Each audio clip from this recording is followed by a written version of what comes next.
Liberties, and that's roughly 1 square kilometre in size.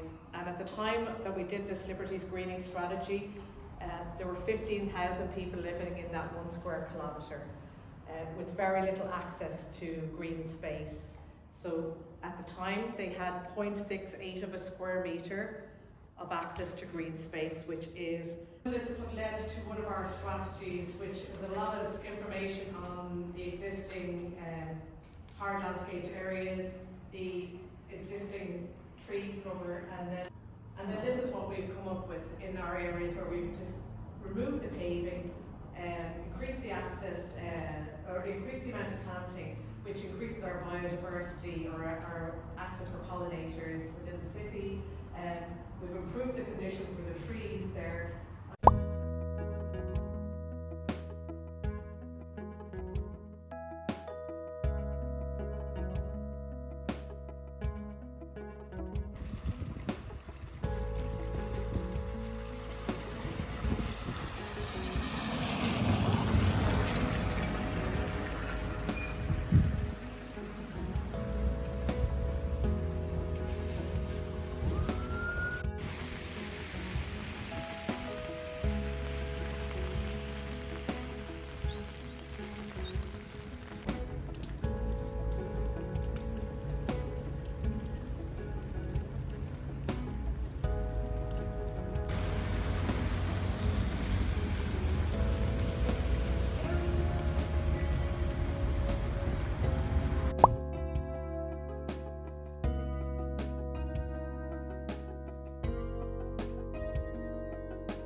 So we started before we were Be Urban. So Be Urban is a project, and then it's run by another company called Desireland, which is kind of the beginning of everything. Because we started a community garden in our neighborhood, and then that started to grow into workshops about sustainability, about green infrastructure, about how we can create pockets of nature-based solutions in urban cities.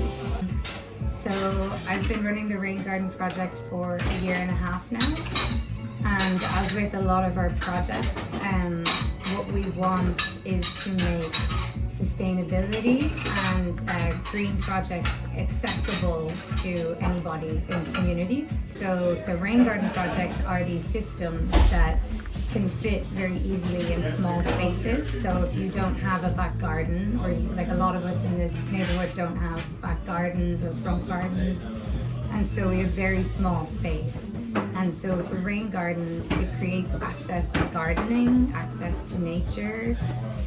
We get the participants to plant pollinator-friendly species like wildflowers of Ireland's native species, which help pollinators and insects as well. And then the system, what it does is it takes urban runoff, which is the rainwater, from roofs and streets and redirects them into these planters. And then the plants and the soil work as bioretention. So all the chemicals and the pollutants and different things that are in the rainwater, the plants kind of process them and kind of help the water it be pure again.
Or that's walls, but the roofs then can be farms, they can be, you know, other things.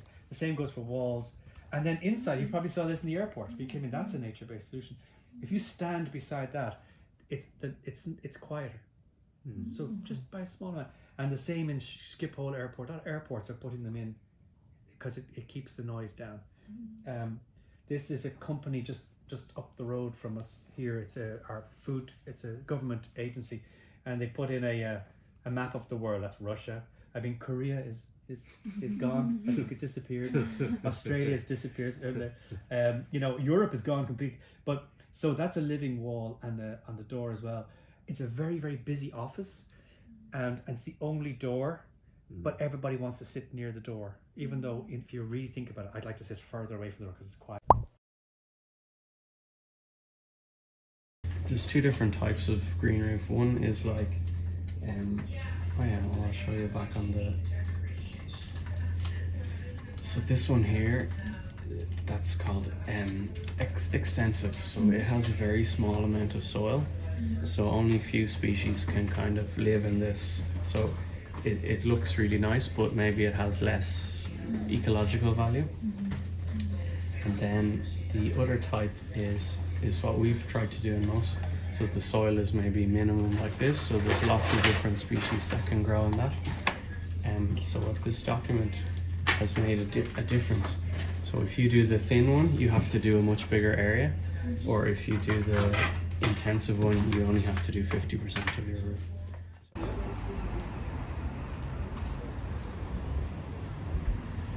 This like pavilion structure that can kind of hide a lot of the stuff and then kind of bring you out onto the garden. So this is kind of low because there's pipes above. Sit on this, or you lie on this facing the sun, then you get like taller planting when the leaves are on it to block the wind, you know. So kind of get that double effect. This fir, so it's a type of timber we got from Germany, because Ireland has kind of put down almost predict in the future. And then when we were doing the project, the construction company were saying, well, we're on the 6th floor in our building, and a lot of the time birds will fly into the window and get injured. So we thought we better put in something.